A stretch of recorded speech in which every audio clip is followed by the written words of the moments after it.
IGP is to be debated in Parliament tomorrow. Census on national fisheries vessels commence. No child will fail under the new educational reforms, says the Prime Minister. A special process to contain underworld activities and drug trafficking. First Rando Liperahara of Kandy Asela festival parades the streets. 76 immigrants perish when a Yemen boat capsizes. A sharp victory for India in the final test against England.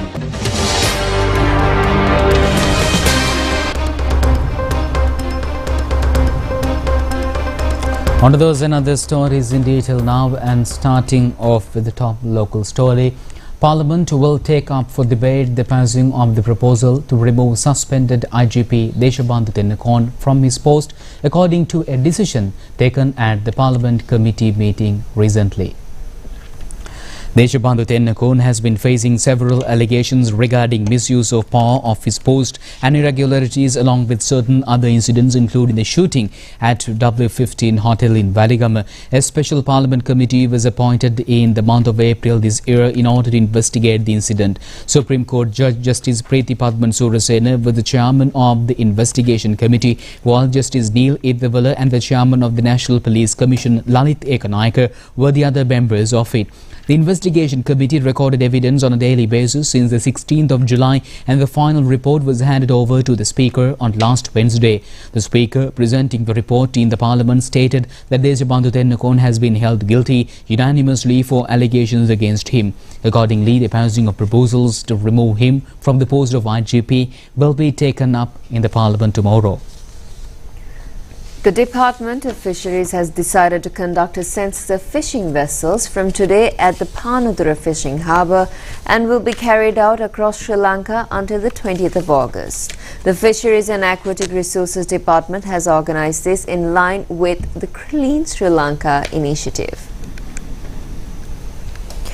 The primary objective is to establish and update a database covering the approximately 50,000 fishing vessels currently operating along the country's coastal areas. During the census, authorities aim to identify active fishing vessels, remove non-operational and unusable vessels from the coastline to support the Clean Sri Lanka initiative, promote the tourism industry and streamline the licensing process for fishing operations. According to the Minister of Fisheries, the first phase of the census of the vessels with engines outside will be counted from today. This will also provide the opportunity to make the coastal cleaning program implemented under the Clean Sri Lanka initiative a success. Minister Ramalingam Chandrasekaran, Deputy Minister Ratnagamage and many others were present at the inauguration of the census.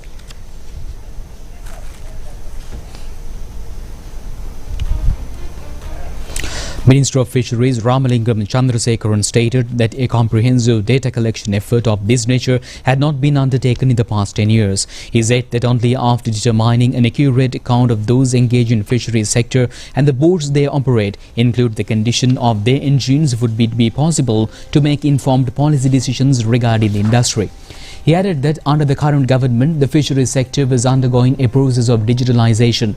According to him, this digital transformation is expected to modernize the fishing industry, focusing on advancing towards technologically equipped fishing vessels and updated practices. The minister emphasized that the initiative is also aligned with the government's broader poverty alleviation efforts. He explained that properly cataloguing the fishing boats used by coastal communities is an essential step in that direction. The goal, he said, is to bring all boat-related data into a centralized digital system, allowing for better understanding of where these vessels operate and the specific hardships faced by the fishing community. He concluded by saying that having complete, accurate information through digital means is necessary to address the challenges of this sector and to uplift the livelihood of those dependent on it. And meanwhile, Prime Minister Dr. Haruni Amarasuriya stated that under the new education reforms, no child will fail and all children will have the opportunity to continue their education towards higher studies through both academic and vocational streams. The Premier made these remarks yesterday while addressing a gathering of intellectual professionals from the Northern Province held at the Jaffna Young Men's Catholic Association Hall. Addressing the event, the Prime Minister Dr. Haruni Amarasuriya further stated that under the new reforms, the education system will be free from the burden traditionally placed on students. Instead, it will allow children to learn without stress, encouraging them to pursue subjects that they are passionate about and guiding them to select suitable career paths. That the entire goal of education should be to create graduates who are employable. But as the NPP, we had a slightly different analysis of this problem. For instance, we don't think the only goal of education is to create employable graduates or and to meet the needs of the labor market. That's not the only goal. Of course, in a country like ours, that includes producing a good citizen, one who can live in a country with diversity, one who values democracy, someone who has empathy towards another human being. Promoting these qualities are also part of the goal of education. One of the biggest problems we faced in the university was that we were not producing students who could cope with university education, with basic literacy, numeracy, critical thinking, analytical skills. They were lacking those basic skills when they came to university. We are producing too many students in the arts streams because they are choosing arts because it's the easy option. If you dig a little deeper, there's a different picture. What was the biggest problem? We don't have enough maths and science teachers in the school level. I think there are 2 schools in the islands which teach maths and science at the A-level stream. That's just an example. So even if you want to, for a lot of children, they can't choose maths and science because we are not giving them the opportunity to learn those subjects. Even if they choose art subject, now there are about 40 odd choices in the art stream, but most schools offer only about 3, 4, 5 subjects in the art streams, even for them to choose within the arts. So in our view, the biggest problem was not with the university system, but with the school system. And when you look at our school system, there are many different problems that we need to address. Because of the exam-oriented, very competitive system, children don't actually need to come to school anymore to learn. A recent census carried out by the Ministry of Education revealed that about 80,000 children attend less than 50% of the required number of days in a year that you have to go to school. During the awareness-raising campaign on the new educational reforms in the Northern Province, Prime Minister Dr. Haruni Amarasuriya visited the Nallur Kandaswamy Kovil, the Jaffna Sri Nagavihar and the Jaffna Public Library yesterday. Visiting the Nagavihara International Buddhist Centre in Jaffna, the Prime Minister engaged in religious observances and met with the Chief Incumbent, Venerable Megahajandure Sirivimala Nayakathera. The Prime Minister further highlighted that under the new education reforms, the second language has been introduced as a practical subject starting from the grade 1. She stressed that under this government, necessary actions will be taken to develop Jaffna Library. Prime Minister Dr. Haruni Amarasuriya participated in the Women Seeking Justice Our Past and Future exhibition held recently at the International Women's Club Colombo. The exhibition showcased audiovisual and artistic presentations by Sri Lankan women activists who stand against enforced disappearances, land dispossession, forced evictions and gender-based violence rooted in patriarchal structures. The primary aim of this event was to highlight the collaborative efforts of women activists from various regions across the country. And now in more local news, according to the police, crime and drug prevention operations are continuously in Operation Island Wild. More than 1,000 persons have been taken into custody yesterday regarding crimes and drug peddling. These operations have been conducted covering all police stations. Accordingly, more than 25,800 persons were inspected yesterday. During these inspections, 23 persons directly connected with crimes have been taken into custody, the police said. 748 persons have been taken into custody on suspicion. Among the persons taken into custody are 210 persons issued with warrants and 161 persons issued with open warrants. According to the police headquarters, 110 drunken drivers, 25 persons regarding careless driving, along with more than 3,200 others on other traffic offences have been taken into custody. And meanwhile, according to the Minister of Public Security, Anand Vijayapala, a special process is underway in order to contain drug trafficking and the activities of the underworld. This process will be supported by the police special task force and the 3 armed forces, the minister added. The minister made this observation participating on the occasion of the opening of the North-Western Crimes Division yesterday. It is expected to establish crimes divisions on provincial basis with the objective of expediting investigations without restricting investigation of crimes happening around the island to the Criminal Investigation Department, Colombo. Acting IGP Priyantha Veerasurya also joined the occasion of the opening of North-Western Crimes Division. Minister of Public Security Anand Vijayapala said that the police special task force was currently operational as multiple active teams across the country. He added that every police station had been informed about the initiative, with special units already deployed to support the operation on the ground. He further said that both the police and the tri-forces were working in coordination to carry out these efforts nationwide and that a decision had been made to continue the operations without interruption.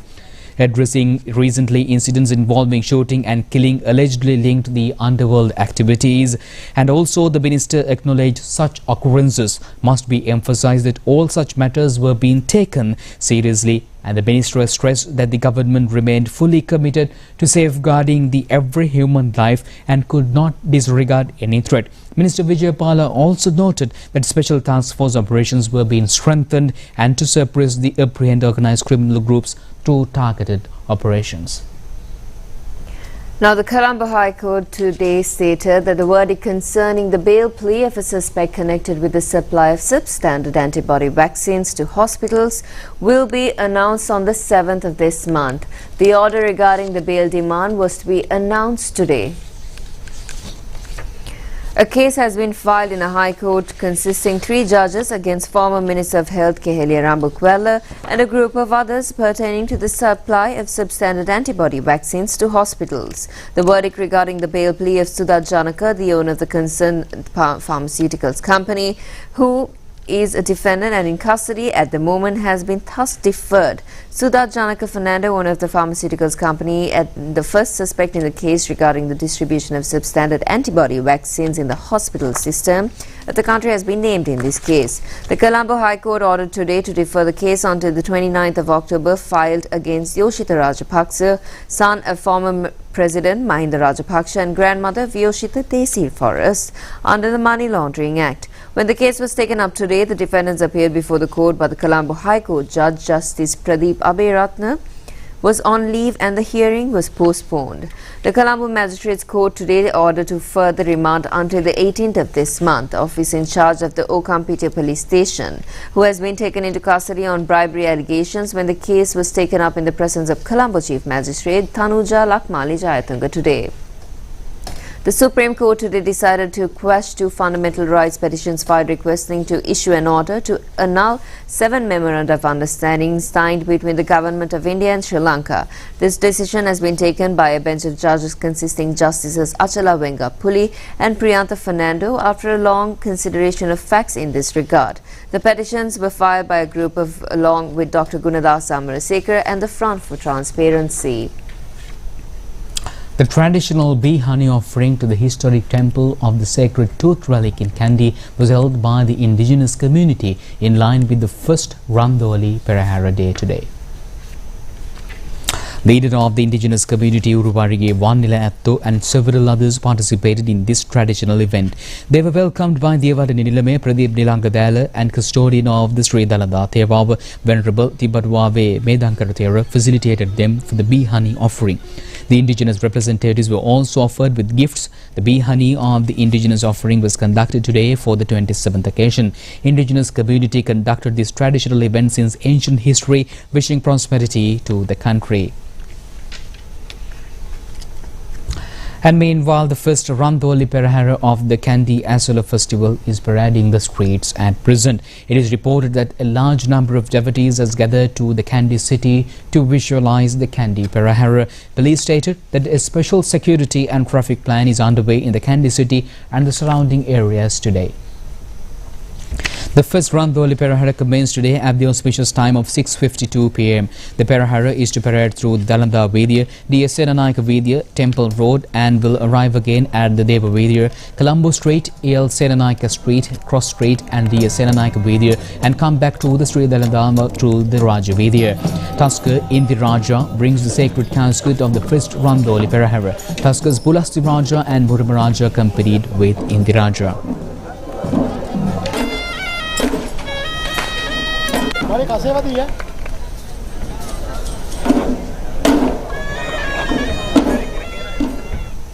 Moving on, Deputy Foreign Minister Professor Ruwan Ranasinghe stated that despite July traditionally being a low season for Sri Lanka tourism, Sri Lanka recorded over 200,000 tourist arrivals during the month, reflecting growing confidence in the sector.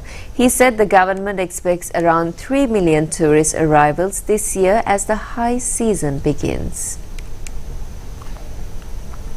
Is performing very well as expected, and by end of July we have received 1.3 million plus visitors to the country, especially top markets Russia, India, China, Germany, United Kingdom. These markets are performing very well, and we expect particularly in July, by the end of July month we have received 200,000 plus visitors. Especially July is a bit of a low season in terms of tourist arrivals to the country. So we expect actually in the next few months of the year, if the growth continue, I'm sure we can reach very closer to the target of 3 million visitor arrivals to the island as we have planned. And also there is this social discussion, and particularly in social media there are certain allegations and news going on about Arugambe.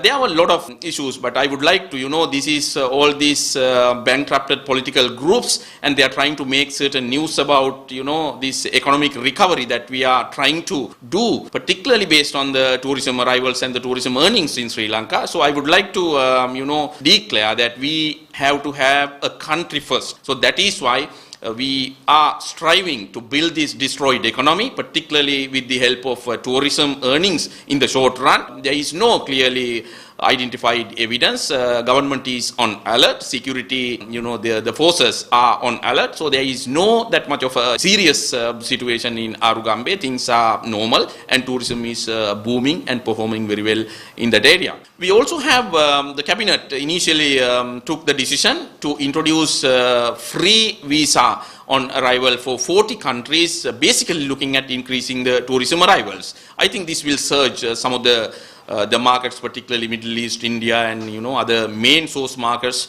to boost the tourist arrivals in the coming months.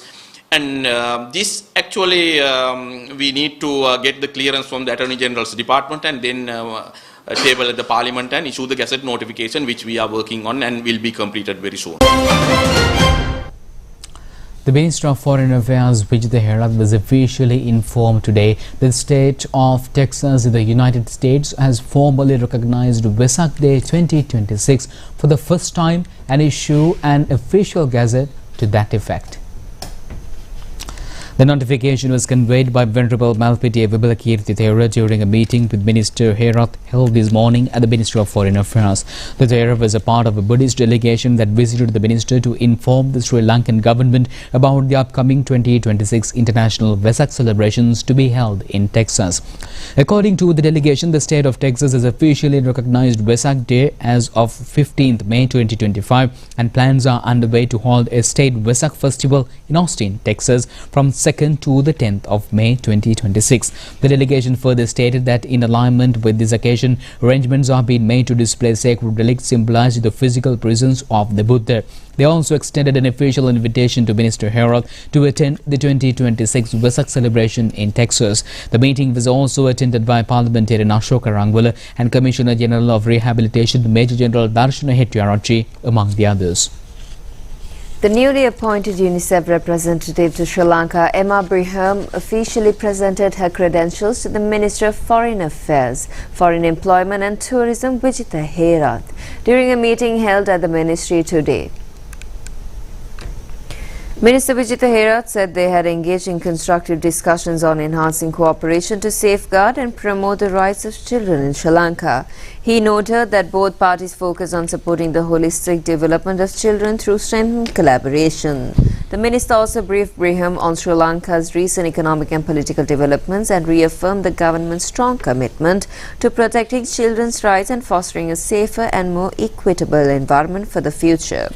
According to Minister Herath, Brigham commended Sri Lanka's progress on multiple fronts and expressed her willingness to work closely with the government to improve the well-being of all children in the country. He added that Sri Lanka looks forward to deepening deepening its partnership with UNICEF in the coming years. And now here are some development news items.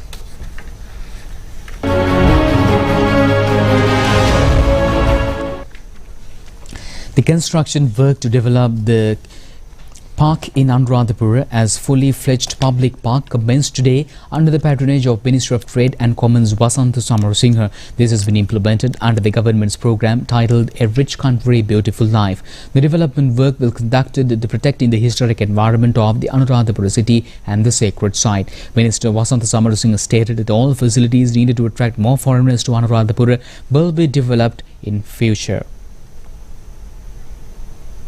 අඩුම ගානේ මිනිස්සු කියන්න ගනි අර වගේ එකක් හදන්න ඕනේ. මේ ලස්සනට ගස් හිටවලා ඇවිදින මේක ඇතුළේ ඇවිදින්න පුළුවන් ළමයිට නිදහසේ දුවලා පැනලා යන්න එන්න පුළුවන්. මල පිපෙන ගහක් හිටවන ඩර්න් පාක් එකක් හදන එක තමයි අපි ඒක මොඩල් එකක් කරගන්න අනුරාධපුරේ නගරේ අනිකුත් පාක් වල. සංචාරක වේගයෙන් ලංකාවට එන්න පටන් අරන් තියෙනවා. මේ ඔෆ් සීසන් එකේ සංචාරක වේගයෙන් එන්න පටන් අරන් තියෙනවා. ඉතින් සංචාරක ව්‍යාපාරය වගේ එකක් අපිට වේගෙන් දියුණු වෙද්දී අනුරාධපුරේකේ තෝතැන්නක් බවට පත් කරන්න ඕනේ. රේනායට හවසට ඇවිදින්න යන්න එන්න කන්න බොන්න සංස්කෘතිය අත්විඳින තැන් තියෙන්න ඕනේ. ඒකට ගැළපෙන ලෙස අපි අපේ නගරේ ස්ථාන ගණනාවක් අඳුනාගෙන දියුණු කිරීම සඳහා වෙච්ච වැඩපිළිවෙලක අපි ඉන්නේ. An agricultural access road at the lower side of the Pitte Rothmale area in Haputale, which was developed by laying concrete, was vested with the public recently. Residents in the village had faced immense difficulties in the past due to the non-availability of proper access to their village. The present government has spent 1 million rupees for the road development project. People in the area expressed their gratitude to the government. Deputy Minister of Youth Affairs Aranga Gunasekara says that youth is being selected for posts in youth clubs according to a proper methodology through an election. He added that although certain persons are trying to socialize the different viewpoint regarding the selection process, the same is completely baseless. Deputy Minister of Youth Affairs Aranga Gunasekara said that for the first time in Sri Lanka, more than 12,709 youth clubs have been established across the country, bringing together a significant number of young people under National Youth Engagement Initiative. He noted that nearly 3 times that number of young individuals had already become members of these youth clubs. He further explained that in every district, around 200 clubs had been set up and completed, with youth being selected to represent different leadership roles, some positions requiring 1 individual while others allow for 3 candidates to come forward. The Deputy Minister emphasized that the current process was not about creating division or confrontation but about fostering healthy dialogue among youth. Deputy Minister Gunasekara noted that this was not an election but rather a collective initiative to empower and unite young people, particularly in areas that have historically seen setbacks. Responding to criticisms from opposition groups, he said some political actors seem to wait for failure rather than support progress, often attempting to discredit youth participation. He stressed that such opinions would not deter the government's mission and urged the country's youth to join hands in moving Sri Lanka forward. The analysis report regarding Sri Lanka's policy on the supply of health services for total health coverage and guidelines to the gender in health policies in the mainstream was launched in Colombo today under the leadership of Minister of Health and Mass Media, Dr. Nalinda Jayadisa. The main objective of the launch of this report is to ensure an equal approach for a quality health service with the health safety sufficient for all citizens. Director General of Health Services Dr. Asela presented the first copy of the report to the Minister Dr. Nalinda Jayadisa.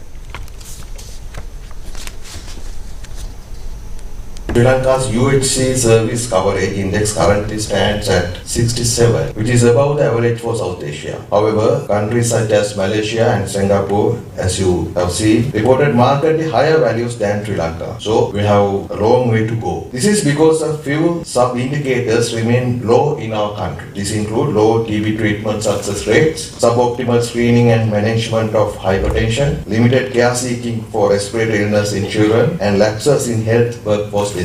Improving these indicators alone will move Sri Lanka's UHC service coverage index considerably. This is why our new reforms in primary health care are so vital. We are establishing primary health centers that will serve population groups of around 5,000 to 10,000 people within a 2 to 3 kilometer radius. This is the main priority of the government for the health sector. These units are designed to increase accessibility, reduce out-of-pocket expenditure, and ensure continuity of care within a people-centered model. They will be fully integrated into the shared care cluster system, ensuring a seamless referral mechanism between primary, secondary, and tertiary care. The government is fully committed to this process, and the Ministry of Health thoroughly analyzes and implement the process. Measures have been taken to reconstruct the Fisheries Cooperation Office in Min area. Villagers say that this office has been abandoned for over a period of 30 years. Deputy Minister T.B. Sarath yesterday inspected this office premises.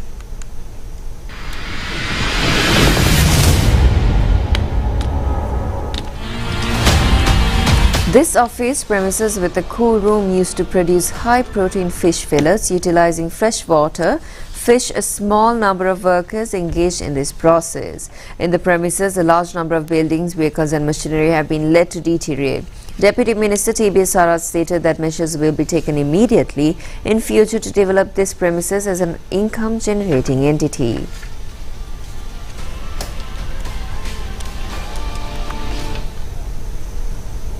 More international news waiting for you.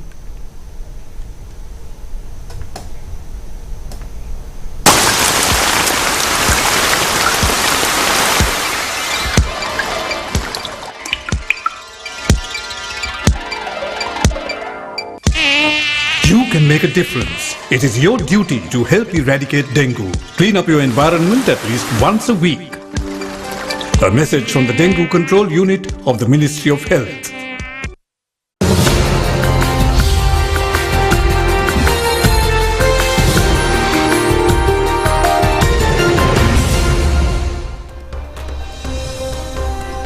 In our international news, at least 76 people have been killed and dozens are missing after a boat carrying mostly Ethiopian migrants sank off Yemen. Yemeni security officials said 76 bodies had been recovered and 32 people rescued from the shipwreck in the Gulf of Aden. The UN's migration agency said 157 people were on board. The accident occurred off Abyan Governorate in southern Yemen, a frequent destination for boats smuggling African migrants hoping to reach the wealthy Gulf states. Some of those rescued have been transferred to Yemen's Aden near Abyan, a security official said. UN agency, the International Organization for Migration, earlier gave a toll of at least 68 dead. The International Organization for Migration country chief of mission told that the fate of missing is still unknown.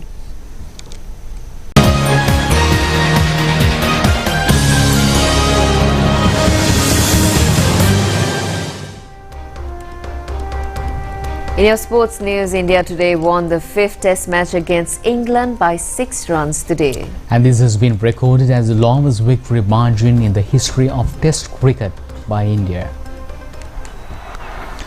The match was played at the Oval in London, England. India scored 224 runs in the first innings and England replied with a total of 247 runs. Later, India piled up 396 runs in the second innings. Accordingly, chasing a victory target of 374 runs, England were 339 runs for the loss of 6 wickets in the second innings at the end of the 4th day's play yesterday.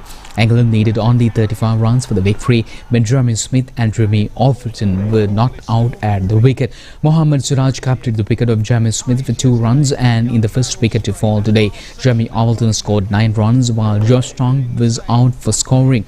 A feature of the England second innings was Chris Wokes, who was injured, returned to bat. Mohammad Siraj also claimed the wicket of Guns Atkinson's for 17 runs. Accordingly, England's second innings was restricted to 367 runs. Harry Brooks scored 111 runs while Joe Root scored a century with 105 runs. In bowling, Mohammad Siraj captured 5 wickets while Prashid Krishna claimed 4 wickets. The series was drawn since both the teams scored 2 victories each in the 5 Test series. Back for the second, he's hurting, you can... Atkinson to huge cheers Gets a holding! And would you believe it? It is Mohamed Siraj. The lion-hearted Siraj, who has led this attack throughout. He finishes the game. It is a famous win for India. This series is tied 2 apiece. All yours, Ravi. 5-wicket haul for a champion. And with that, we conclude tonight news, which is tomorrow at the very same time. I'm Charita, signing with Kenza. Stay safe and good night. Good night.